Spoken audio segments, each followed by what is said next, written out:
नमस्कार आदरणीय दर्शकहरू। आज हामी यहाँ समक्ष एउटा इन्टरभ्यू प्रस्तुत गर्न गइरहेका छौँ। हामीहरूले कोरियामा रहेर कोरियाको गुन्सान भन्ने ठाउँमा रहेर एउटा युनिटी तयार गरेका छौँ जसको नाम हो भ्यू अफ गुन्सान गाइड्स। गुन्सानमा रहेका नेपालीहरूको अनुभव, उहाँहरूले कोरिया आएर सिक्नुभएका कुराहरू र उहाँहरू कोरियामा कसरी बस्नु भएको छ, उहाँहरूको अवस्था कस्तो छ भनेर सम्पूर्ण हाम्रो भ्युवर्सहरूलाई अवगत गराउनका निमित्त आज एउटा इन्टरभ्यू पेश गर्न गइरहेका छौँ। त आउनुहोस्, आज हामीले पहिलो पटक यस भिडियो मार्फत एकजना गुन्सानमै रहनुभएका एकजना दाइसँग इन्टरभ्यू लिने, उहाँको अनुभवहरू साटासाट गर्ने जमर्को गरेका छौँ।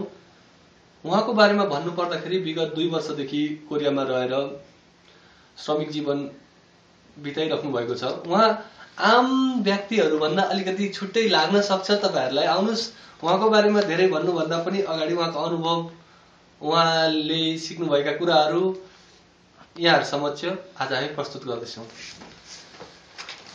स्वागत छ तपाईँलाई हाम्रो प्रोग्राममा। धन्यवाद, धेरै धन्यवाद। सन्चै हुनुहुन्छ? हजुर, एकदम। कसरी चलिरहेछ जिन्दगी? जिन्दगी उत्सवपूर्ण चलिरहेको छ, इन्जोयफुल छ, एकदम सन्तुष्टिपूर्ण चलिरहेको छ। कसरी बित्छ दिनचर्या? के गरेर बिताउनुहुन्छ? सामान्य बिहान सबेरै उठ्यो 5 बजीतिर, त्यसपछि 2 घण्टा जति आफ्नो लागि समय दियो, एक्सर्साइज, व्यायामहरू, सानोतिनो डान्स, मेडिटेसन।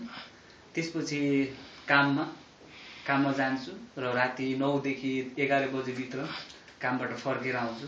त्यसपछि फेरि आफ्नो लागि थोरै समय केही कुरा सिक्नको लागि, केही कुरा जान्नको लागि थोरै समय आफ्नो लागि खर्चिन्छु र त्यसपछि फेरि सुत्छु।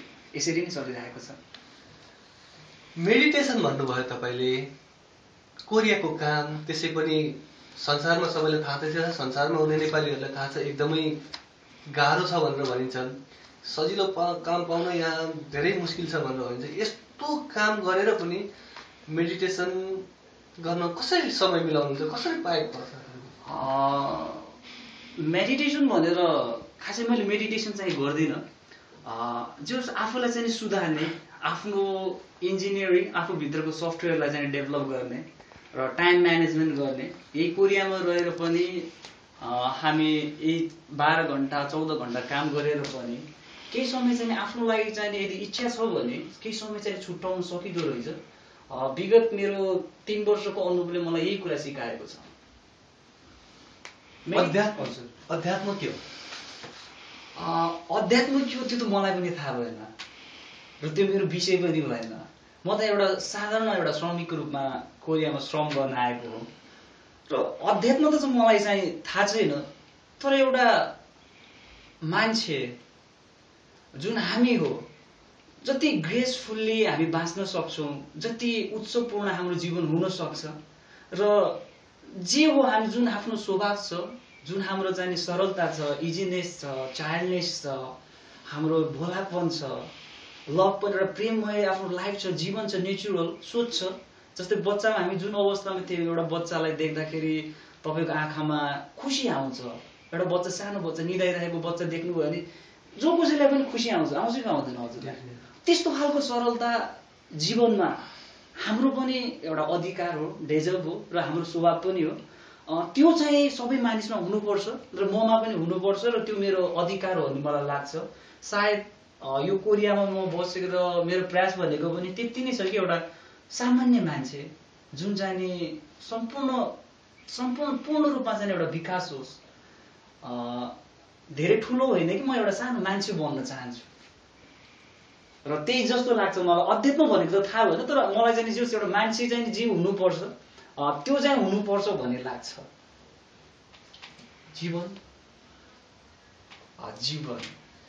जीवनलाई त अब तपाईँले जसरी बुझ्नुहुन्छ जीवन त्यही नै हो भने जस्तो लाग्छ। अब यसको चाहिँ तपाईँलाई एउटै शब्दमा तपाईँलाई जीवनको अर्थ कसरी दिउँ मैले, त्यसको जवाफ त मसित छैन।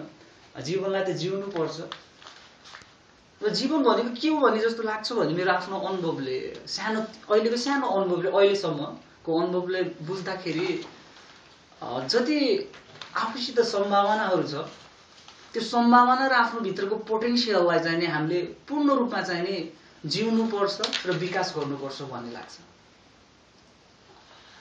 तपाईँले यो जुन वेशभूषा जुन लगाउनु भएछ आम मानिसले लगाउने भन्दा फरक किसिमको देखिन्छ। हामी जुन वेशभूषामा छौँ, हाम्रो अरू गाइजहरू जुन वेशभूषामा बसेका हुन्छन् डिफ्रेन्ट छ। यो किन यस्तो हो? अवश्य खासै म पनि तपाईँहरूले जस्तै वेशभूषा लगाउँछु, तर यो एउटा भेषमा चाहिँ केही फरक छैन, केही भिन्नता छैन। भिन्नता छ भने मात्र एउटा सोचमा छ। यो वेशभूषा चाहिँ नि मैले जतिखेर पनि लगाउँदैन, इभन मेरो 2 घन्टा एउटा आफ्नो लागि समय छुट्टाएको छु त्यो पिरियडमा चाहिँ मैले लगाउँछु र जुन बेलामा मैले अभ्यास गर्छु आफ्नो लागि टाइम दिने अभ्यास सुरु गर्छु त्यो बेलामा मात्र मैले लगाएको हुन्छु। र यो किन लगाएँ भन्ने अर्थमा चाहिँ नि सोध्नु चाहनुहुन्छ भने जुन म 2 वर्ष अगाडिदेखिबाट म यहाँ कोरियामा श्रम गर्दै आएको थिएँ र साँच्चै नै कोरियामा श्रमिक जीवन साह्रै नै कठिन छ। त्यो सबैलाई अवगत भएकै कुरा हो। 14 घण्टा काम गर्दा विभिन्न आफ्नो शरीरको अङ्गहरू दुख्छ, साउको गालीदेखि लिएर मानसिक तनावदेखि लिएर हाम्रो यहाँको जीवनशैलीमा काम भन्दा चाहिँ अरू केही पनि हामीले सोच्न सक्ने हामी अवस्थामा हुँदैनौँ र त्योभन्दा हाम्रो विकास पनि हुँदैन। लाग्छ कि हामीलाई काम नै सबैभन्दा ठुलो कुरा हो र योभन्दा हाम्रो जीवनै छैन जस्तो हामीले चाहिँ त्यो महसुसबाट म गुजिरहेको थिएँ। र मलाई लाग्थ्यो मैले अब यो संसारमा सिक्नुपर्ने कुरा केही पनि छैन र म लाग्थ्यो कि अब मैले केही पनि सिक्नु नै पर्दैन। र यो बिहान उठ्यो, काममा गयो, कामबाट फर्कियो, आयो, सुत्यो, हो सबै कुरा भयो। हामीसित पैसा भयो, 2-4 लाख रुपियाँ हामीले घर पठाउन सक्ने एउटा मेन्टेनेन्स कोरियाको सरकारले हामीलाई चाहिँ दियो। त्यसको लागि म कोरिया सरकारलाई धेरै धेरै धन्यवाद दिन चाहन्छु। साथै मेरो नेपाल सरकारलाई पनि धेरै धेरै धन्यवाद दिन चाहन्छु। तर तैपनि एउटा चरम बिन्दुमा पुगिसकेपछि जुन मैले खोजेको सेटिस्फेक्सन थियो, सन्तुष्टि थियो, त्यो चाहिँ मैले यहाँ सबै कुरा थियो, बस्न थियो, तातो चिसो, पैसा, काम सबै कुरा थियो, तैपनि एउटा सन्तुष्टि थिएन। के अहिले सन्तुष्टि प्राप्त गरिराख्नु भएको छ त? भाइ अवश्य डेफिनेटली। के गर्दा चाहिँ सन्तुष्ट हुँदो रहेछ त? कोरियाको यस्तो गाह्रो जिन्दगीमा पनि सन्तुष्टिपूर्ण 24 घण्टा आफूलाई कुल राख्न सक्ने चाहिँ आफूलाई कसरी बनाउनु? सिम्पल छ, त्यही रहेछ। सबैभन्दा ठुलो चाहिँ नि हाम्रो मनस्थिति रहेछ। परिस्थिति जस्तो सुकै भए पनि यदि हाम्रो मनस्थिति चाहिँ नि आफूलाई बदल्ने, आफूलाई एउटा चाहिँ नि उत्सवपूर्ण, एउटा इन्जोयफुल, एउटा चाहिँ नि लाइक एउटा बेबी, एउटा सिक्नको लागि जुन उत्सुक हुन्छ, जुन उत्सुक एउटा चाहिँ नि प्रकट गर्छ, त्यस्तो खालको एउटा विद्यार्थीको रूपमा चाहिँ आफूलाई बनाउँछु। एउटा भनाइ छ नि, knowledge is power if you apply. एकदम त्यसको लागि टाइम म्यानेजमेन्ट चाहियो। र जुन टाइम म्यानेजमेन्ट यदि तपाईँले आफ्नो लागि समय दिनुभयो भने त्यसले तपाईँलाई एउटा आत्मविश्वास दिन्छ र त्यही आत्मविश्वासले तपाईँलाई चाहिँ नि इन्जोयफुल एउटा ह्याप्पिनेस, एउटा आफ्नो खालको ह्याप्पिनेस दिन्छ। त्यो नै आज मेरो यो 24 घण्टा यस्तो व्यस्तताको समयमा पनि खुसी रहने, ह्याप्पी रहने, इन्जोयमा रहने एउटै कारण छ, त्यही मात्र हो। कोबाट प्रभावित हुनुहुन्छ तपाईँ यो सब प्रक्रियाहरू गर्न? प्रभाव पार्ने कुनै व्यक्ति अथवा कोही घरको सदस्य? डेफिनेटली मैले सर्वप्रथम त मेरो आमा बाबालाई मैले सम्झिनै पर्छ, किनकि उहाँले नै मलाई जन्म दिनुभयो। सर्वप्रथम मेरो बाबालाई चाहिँ मैले सम्झिने कारण नै किनकि उहाँले नै गर्दा नै आज मैले यति सुन्दर जीवन चाहिँ नि पाएको छु। र मेरो सुन्दर जीवनमा सुनमा सुगन्ध थपिदिनु हुने मेरो आदरणीय मेरो मास्टर महायोगी पाइलट बाबाजी हुनुहुन्छ। र विभिन्न गुरुहरू, विभिन्न दर्शनहरूबाट म चाहिँ धेरै नै प्रभावित भएको छु। जस्तै विकासानन्द, ओशो, अनि आनन्द अरुण, स्वामी आनन्द अरुण, जस्ट लाइक शिव खेडा, विभिन्न धेरै हुनुहुन्छ। उहाँहरूबाट म इन्सपिरेसन लिएको छु, उहाँबाट धेरै प्रभावित भएको छु। दिलशोभा श्रेष्ठजी हुनुहुन्छ। विभिन्न जो पनि एउटा पोजिटिभ र एउटा चाहिँ समाजको लागि एउटा नयाँ म्यासेज दिन चाहनुहुन्छ, सोच लिएर आउनुहुन्छ, म उहाँबाट अवश्य नै प्रभावित छु।